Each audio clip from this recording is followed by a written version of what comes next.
गेल्या काही दिवसांपासून एनडीटीव्ही मराठी आरटीओ मधल्या वसुली रॅकेटचा पर्दाफाश करते। अखेर या प्रकरणात पहिला गुन्हा दाखल झालाय। नागपूरच्या प्रादेशिक परिवहन कार्यालयात बनावट कागदपत्रांच्या आधारे चोरीच्या गाड्यांची फेर नोंदणी करून सरकारची कोट्यवधींची फसवणूक होत होती आणि या प्रकरणात कपिलनगर पोलीस ठाण्यात पहिला गुन्हा दाखल करण्यात आलाय। पाहूयात यामध्ये आरोपींची नेमकी मोडस ऑपरेंडी कशी होती, पाहूयात। आरटीओ वसुली रॅकेट प्रकरणात पहिला गुन्हा दाखल। गुन्हा दाखल होताच वसुली रॅकेटचे धाबे दणाणले।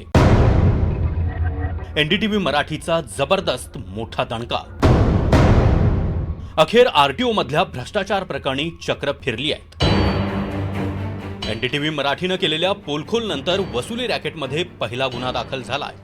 परराज्यातून चोरीची वाहनं आणून वसुली रॅकेटच्या आशीर्वादानं महाराष्ट्रात बिनधास्तपणे चालवली जात होती। अकोल्यातल्या बड्या अधिकाऱ्याच्या आशीर्वादानं गुड्डू शेठ हा चोरीची वाहनं महाराष्ट्रात आणून गाड्यांची पुनर्नोंदणी करून सरकारची कोट्यवधींची फसवणूक करायचा। नागपूर परिवहन विभागातले अनेक अधिकारी याकडे दुर्लक्ष करायचे।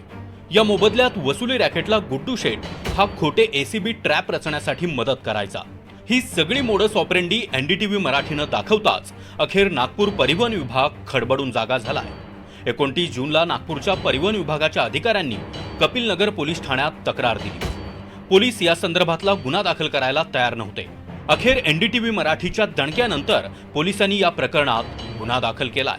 जे आरोपी आहेत त्यांचं नाव आहे मोहम्मद हुसेन मोहम्मद इस्माईल, हा आहे खापरखेड्याचा राहणारा। दुसरा आहे दिनेश कुमार ओमप्रकाश, हा आहे सावनेरचा। आणि तिसरा आहे मोहम्मद एजाज अब्दुल रहमान, हा आहे अकोट फाईल जिल्हा अकोला। या तिघांनी मागच्या 2022 पासून तर काल दिनांक 1 जुलै 2026 पर्यंत या तिघांनी ट्रक जे आहेत 4 ट्रक याचे बनावटीकरण केलेलं आहे आणि त्यांनी मध्य प्रदेश आणि अरुणाचल प्रदेश या दोन्ही ठिकाणी त्यांनी रजिस्ट्रेशन केलं। ते झाल्यानंतर 2022 मध्ये आरटीओ ग्रामीण आपल्या हद्दीतले जे आहे त्या ठिकाणी येऊन त्यांनी रजिस्ट्रेशन केलं आणि त्यावरून त्या गाड्या सध्या चलन म्हणजे याच्यात आहे। सध्या त्या गाड्या ऑन रोड आहेत। परराज्यातून चोरीची वाहनं महाराष्ट्रात आणणाऱ्या या टोळीची मोडस ऑपरेंडी नेमकी कशी होती ते पहा। मार्च 2022 पासून हा काळा धंदा सुरू होता।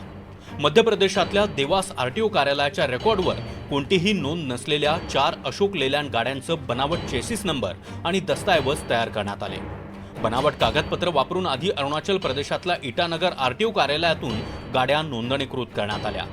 त्यानंतर संगनमतानं या गाड्या नागपूर ग्रामीण आरटीओ कार्यालयात आणून महाराष्ट्राचे नवे क्रमांक मिळवून सरकारच्या डोळ्यात धुळफेक सुरू होती। अशोक लेलँड कंपनीच्या डीलरनं या गाड्या पोर्टलवर उपलब्ध नसल्याचं लेखी कळवल्यानंतर हा सगळा काळा बाजार उघड झालाय। या प्रकरणी पोलिसांनी चौकशी अंती एकूण 3 मुख्य संशयित आरोपींवर गुन्हे दाखल केले आहेत। त्यामध्ये दिनेश कुमार ओमप्रकाश, मोहम्मद हुसेन मोहम्मद इस्माईल आणि मोहम्मद एजाज अब्दुल रहमान या तिघांचा समावेश आहे। या आरोपींनी संगनमत करून बनावट कागदपत्रांच्या आधारे वाहनं मोहम्मद एजाज याच्या नावानं ट्रान्सफर करून घेतल्याचं तपासात समोर आलंय। नागपूरहून प्रवीण मुधोळकरसह मोहसिन शेख, एनडीटीव्ही मराठी, छत्रपती संभाजीनगर।